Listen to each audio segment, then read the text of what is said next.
नमस्कार छात्रों, मीडिया और एंटरटेनमेंट सेक्टर के रोटो आर्टिस्ट जॉब रोल के ग्रेड 12 की वीडियो श्रृंखला में आप सभी का स्वागत है। इस वीडियो में हम सीखेंगे कि सिलआउट इफेक्ट से रोटो शेप्स को कैसे एक्सपोर्ट किया जाता है और आफ्टर इफेक्ट में कैसे इंपोर्ट किया जाता है इन शेप को। इसमें हम एक्सपोर्ट और इंपोर्ट के विभिन्न ऑप्शन को भी समझेंगे। इसे समझने के लिए हम रोटो की हुई बोर्ड के शेप को सिलआउट इफेक्ट से एक्सपोर्ट करेंगे और फिर इसी शेप को हम एक्सपोर्ट की हुई शेप को हम आफ्टर इफेक्ट्स में इंपोर्ट करेंगे। फ्रेंड्स, स्क्रीन पे अभी आपको सिलआउट इफेक्ट्स में एक रोटो की हुई बोर्ड दिख रही है। अब हम इस बोर्ड को आफ्टर इफेक्ट के लिए एक्सपोर्ट करेंगे। सबसे पहले हमें क्या करना है, हमें इसके पूरे शेप्स को सिलेक्ट करना है। तो यहाँ पे देखिए, हमने सभी शेप्स को सिलेक्ट कर लिया। जितने भी यहाँ पे बेजर दिख रहे हैं, हम सारे बेजर को सिलेक्ट कर रहे हैं, राइट। सभी बेजर को सिलेक्ट करने के बाद हम यहाँ पर फाइल पे जाएंगे। यहाँ पे आपको एक्सपोर्ट मिलेगा और सैल्यूट शेप मिलेगा। हम इस शेप को एक्सपोर्ट कर लेते हैं। तो हम इसको नॉर्मल डेस्कटॉप पे एक्सपोर्ट करते हैं। यहाँ पे हमने रख दिया सैल्यूट शेप, राइट। यहाँ पे हम इसका नाम रखते हैं बोर्ड शेप। तो यहाँ पे हमने बोर्ड शेप रख के सेव किया इसको। ये पूछेगा द सिलेक्शन कंटेंट वन और मोर ट्रांसफॉर्म ऑब्जेक्ट। तो यहाँ पे बहुत सारे ट्रांसफॉर्म ऑब्जेक्ट है, बट हम इसको यस कर देंगे, राइट। अब देखिए यहाँ पर ये पूरा शेप हमारा एक्सपोर्ट हो चुका है डेस्कटॉप में। अब हम ओपन करेंगे अपना after effect. After effect open करने के बाद हम यहाँ पर हमारी फुटेज को इंपोर्ट करेंगे। तो सबसे पहले फुटेज इंपोर्ट कर लेते हैं, राइट। अब इस फुटेज के थ्रू हम एक कंपोजिशन बनाएंगे। तो right click, new composition from selection. तो ये देखिए हमारा कंपोजिशन आ चुका है। यहाँ पे कंपोजिशन हमारे बोर्ड के साइज का है, राइट। जितना इसका फ्रेम है, ये भी हमारा 180 फ्रेम का है। कंट्रोल के से कंपोजिशन सेटिंग्स आएगी और यहाँ पे हम इसको फ्रेम पे डालेंगे। तो कैसे डालते हैं,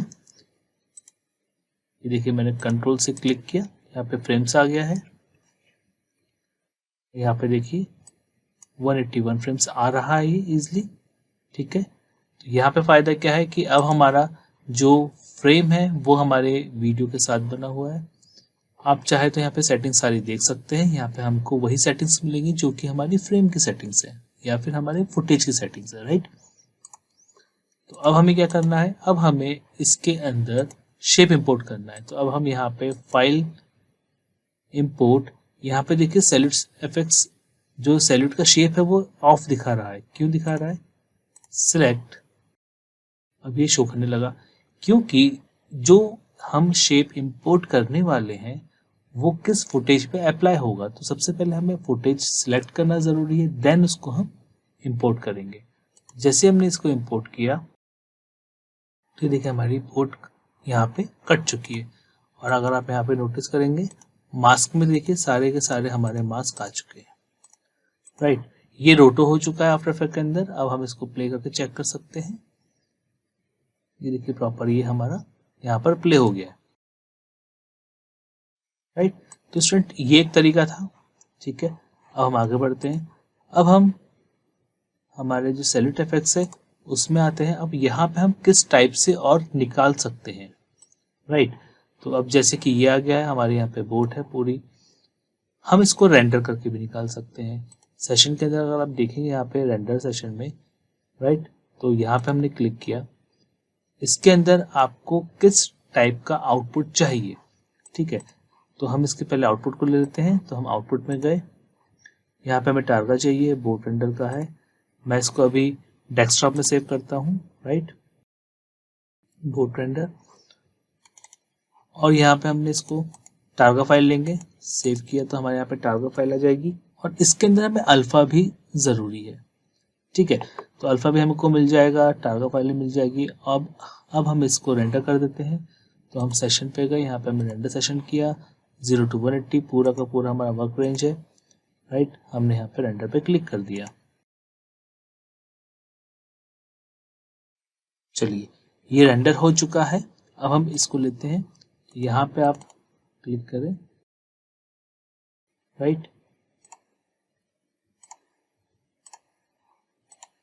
हमारे यहाँ पे टारगेट शो आ चुका है, टारगेट शो हो रहा है। इसको आप अगर देखिए, यहाँ पे हम यहाँ पे अल्फा चेक करिए, देखिए अल्फा दिख रहा है पूरा, मतलब ये हमारा परफेक्टली रेंडर हो चुका है, राइट। तो हम इसको वापस RGB कर देते हैं। तो पहला ऑप्शन क्या था? पहला ऑप्शन था यहाँ पे हम इसके शेप्स ले सकते हैं, दूसरा ऑप्शन हम इससे टारगेट फॉर्मेट पे भी निकाल सकते हैं। तो प्रिय छात्रों, आपने इस वीडियो में समझ गए होंगे कि रोटो शेप को सिलआउट एफेक्ट्स में कैसे एक्सपोर्ट करना और एक्सपोर्ट किए हुए शेप को आफ्टर इफेक्ट में कैसे इंपोर्ट करना। अगले वीडियो में हम चैनल्स का उपयोग करके एक्सपोर्ट, इंपोर्ट और रेंडरिंग करना सीखेंगे। तब तक इसकी प्रैक्टिस करते रहिए और सीखने का आनंद लीजिए। धन्यवाद।